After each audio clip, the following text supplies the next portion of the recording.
Father Shajin Jose, ഞാൻ നേരത്തെ പറഞ്ഞതുപോലെ നമ്മളിപ്പോൾ സംസാരിക്കുന്നത് 2023 ജൂലൈ മാസം 13-ാം തീയതി, 2022 ജൂലൈ മാസം 19-ാം തീയതിയാണ് സെക്രട്ടേറിയറ്റ് പടിക്കൽ തിരുവനന്തപുരം അതിരൂപതയുടെ നേതൃത്വത്തിൽ വിഴിഞ്ഞം തുറമുഖത്തിനെതിരെ ഐതിഹാസികമായ ഒരു സമരം ആരംഭിക്കുന്നത്. പിന്നീട് ഓഗസ്റ്റ് മാസം 16-ാം തീയതി വിഴിഞ്ഞം തുറമുഖ കവാടത്തിൽ ആ ഒരു സമരം ആരംഭിക്കുന്നു. രാപ്പകൽ സമരം, ഒപ്പം തന്നെ ഉപരോധ സമരം, കടൽ സമരം ഒക്കെ വളരെ ഐതിഹാസികമായ രീതിയിൽ നടക്കുന്നു.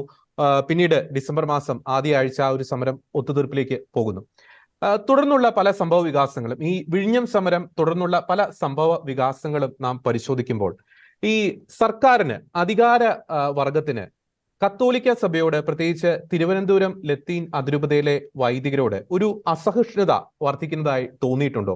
അതിന്റെ ഏറ്റവും ഒടുവിലത്തെ ഉദാഹരണമാണോ ഈ കഴിഞ്ഞ ദിവസം മുതലപ്പുഴയിൽ നടന്ന ചില വിവാദ സംഭവങ്ങൾ? പ്രത്യേകിച്ച് യൂജിനച്ചനെതിരെ, തിരുവനന്തപുരം അതിരൂപത വികാരി ജനറൽ യൂജിനച്ചനെതിരെ കേസെടുക്കുന്നു, കലാപാഹ്വാനം നടത്തിയെന്നൊക്കെ പറയുന്നു, വൈദികർ ഷോ നടത്തിയെന്ന മന്ത്രിമാർ തന്നെ ആരോപിക്കുന്ന ഒരു സ്ഥിതിവിശേഷം. ഇതിന്റെ എല്ലാം ഒരു വിരൽ ചൂണ്ടുന്നത് ഈ പ്രത്യേകിച്ച് അധികാര വർഗത്തിന് തിരുവനന്തപുരം ലത്തീൻ അതിരൂപതയിലെ വൈദികരുടെ നേരെ ഒരു അസഹിഷ്ണുത വർദ്ധിക്കുന്നതിന്റെ ഒരു സൂചനയാണോ ഫാദർ ഷാജിൻ ജോസ്? തീർച്ചയായിട്ടും ഇന്നലെ ഈ കഴിഞ്ഞ ദിവസങ്ങളിലുണ്ടായ മുതലപ്പുഴയിലുണ്ടായ അപകടം അറിഞ്ഞുടനെ തന്നെ സ്പോട്ടിലെത്തിയ ആളാണ് ഞാൻ. അതിരാവിലെ തന്നെ എത്തുകയും അന്നത്തെ ആ ദിവസത്തെ മുഴുവനും ആ ഒരു സംഘർഷാവസ്ഥയിൽ നിന്ന് ആ ജനത്തെ സാന്ത്വനിപ്പിക്കുവാനും ആശ്വസിപ്പിക്കുവാനും ഒക്കെ ഉണ്ടായിരുന്ന ഒരാളാണ് ഞാൻ.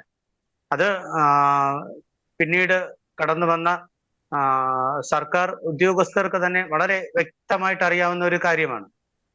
അന്നവിടെ സംഭവിച്ചത് എന്ത് എന്ന് ആദ്യം മനസ്സിലാക്കിയാലേ ഇതിന്റെ ഉള്ളറിയാൻ നമുക്ക് സാധിക്കുകയുള്ളൂ. അന്നവിടെ സംഭവിച്ചത് ഏതാണ്ട് 12 മണിയോടുകൂടിയ ഈ മിനിസ്റ്റേഴ്സ് ഒക്കെ അവിടെ എത്തുന്നത്. 3 മന്ത്രിമാരാണ് മുതലപ്പുഴി സന്ദർശിക്കാൻ എത്തുന്നത്.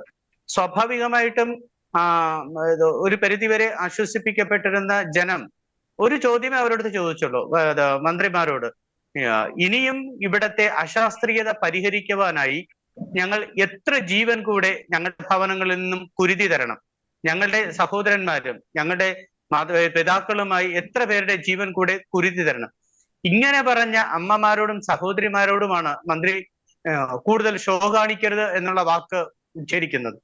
പിന്നീട് അങ്ങോട്ട് മന്ത്രിമാർ ഇറങ്ങാൻ സമയത്താണ് അഭിവന്തി പിതാവ് വന്നപ്പോൾ, ഞാൻ അവിടെ ഉണ്ടായിരുന്നുവെങ്കിൽ പോലും മിനിസ്റ്റേഴ്സിനെ അറ്റൻഡ് ചെയ്യാൻ പോയിട്ടില്ലായിരുന്നു. പിതാവ് വന്നപ്പോൾ പിതാവിനെ സ്വീകരിക്കുവാനും യൂജിനച്ചനെ സ്വീകരിക്കുവാനും ഞാൻ പോയ സമയത്ത് ഇങ്ങനെ ഒരു കൂടിക്കാഴ്ച മാത്രമേ മിനിസ്റ്ററും യൂജിനച്ചൻ അല്ലെങ്കിൽ ബിഷപ്പുമായിട്ട് ഉണ്ടാകുന്നുള്ളൂ. അവർ തിരികെ പോകുന്ന സമയത്തുള്ളൊരു കൂടിക്കാഴ്ച. അവിടെ നിന്നാണ് അത് കഴിഞ്ഞിട്ടുള്ള പത്രസമ്മേളനത്തിലാണ് ഞങ്ങൾ അറിയുന്നത് യൂജിനച്ചനെതിരെ കേസെടുത്തുവെന്നും അതും കലാപാഹ്വാനത്തിനാണ് കേസെടുത്തുവെന്നും. ഇനി അവിടെ നിന്ന് ജനങ്ങളോട് എല്ലാവരോടും ചോദിച്ചാൽ അറിയാം എന്തുമാത്രം ത്യാഗം സഹിച്ചാണ് ഓരോ വൈദികരും അവിടെ ഉണ്ടായിരുന്നത് എന്ന്. പ്രത്യേകിച്ച് ഈ ആശ്വസിപ്പിക്കപ്പെട്ട അല്ലെങ്കിൽ കുടുംബനാഥന്മാരും സഹോദരങ്ങളും നഷ്ടപ്പെട്ട ഭവനങ്ങളിൽ എന്ത് ആശ്വാസമായിരുന്നുവെന്ന് അഭിവന്തി പിതാവ് പോലും ഓരോ ഭവനത്തിലെത്തിയും അവരെയൊക്കെ ആശ്വസിപ്പിക്കുകയായിരുന്നു.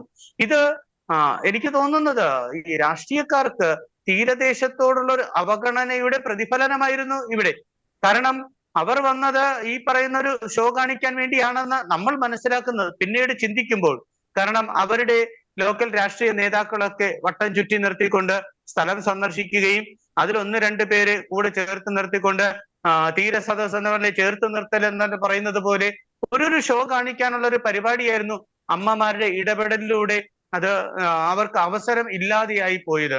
അതുകൊണ്ട് തന്നെ ഈ ഒരു അസഹിഷ്ണുത, പ്രത്യേകിച്ച് തീരജനത എല്ലാ കാര്യങ്ങൾക്കും എന്നും എപ്പോഴും ആശ്രയിച്ചിരിക്കുന്നത് ഇടവകയും ഇടവക വികാരിയും ഇടവക സംവിധാനങ്ങളെയുമാണ്. ഇടവകരി മാത്രമല്ല, മറിച്ച് പാരിഷ് കൗൺസിൽ അംഗങ്ങൾ മുഴുവനും അവർക്ക് അത്രയേറെ വിശ്വാസ്യമാണ്. അതുകൊണ്ട് തന്നെ ഈ കടൽ തീരത്താകട്ടെ കടലിലാകട്ടെ എന്തെങ്കിലും പ്രശ്നങ്ങൾ ഉണ്ടാകുമ്പോൾ അവർ ആദ്യം സമീപിക്കുന്നത്, ഇത് തിരുവനന്തപുരം മുഴുവനുമുള്ള ആദ്യം സമീപിക്കുന്നത് ഇടവകയായിരിക്കും, ഇടവക സംവിധാനങ്ങളെ ആയിരിക്കും. ഇടവക സംവിധാനങ്ങളാണ് ഏറ്റവും ആദ്യമായി എന്തെങ്കിലും ചെയ്യുന്നുണ്ടെങ്കിൽ അത് ഓഖി മുതൽ ഇങ്ങോട്ട് എടുത്തു കഴിഞ്ഞാൽ അറിയാം.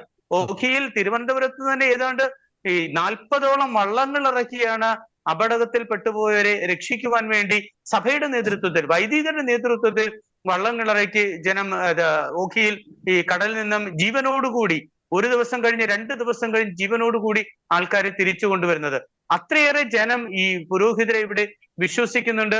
അതുകൊണ്ട് തന്നെ ഈ തീരദേശത്തുണ്ടാകുന്ന ഒരു പ്രശ്നത്തിൽ, തീരദേശത്തുണ്ടാകുന്ന അതൊരു സംഘർഷമാകട്ടെ, ഒരു ആവശ്യമാകട്ടെ, ജനങ്ങളുടെ ഏറ്റവും അത്യാവശ്യമാകട്ടെ, അതിലൊന്നും പുരോഹിതന് മുഖം തിരിഞ്ഞു നിൽക്കാൻ സാധിക്കുകയില്ല എന്നുള്ളത് ഒരു യാഥാർത്ഥ്യമാണ്.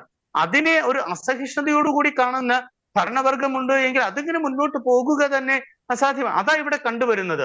മറിച്ച് തോളോട് തോൾ ചേർന്ന് ഒരുമിച്ച് പ്രവർത്തിച്ചു കഴിഞ്ഞാൽ തീരദേശത്ത് ഒരുപാട് വികസനങ്ങളും ഒപ്പം ജനങ്ങൾക്ക് ആശ്വാസമാകുന്ന പദ്ധതികളും കൊണ്ടുവരാൻ സാധിക്കുമെന്നതാണ് ഓക്കെ.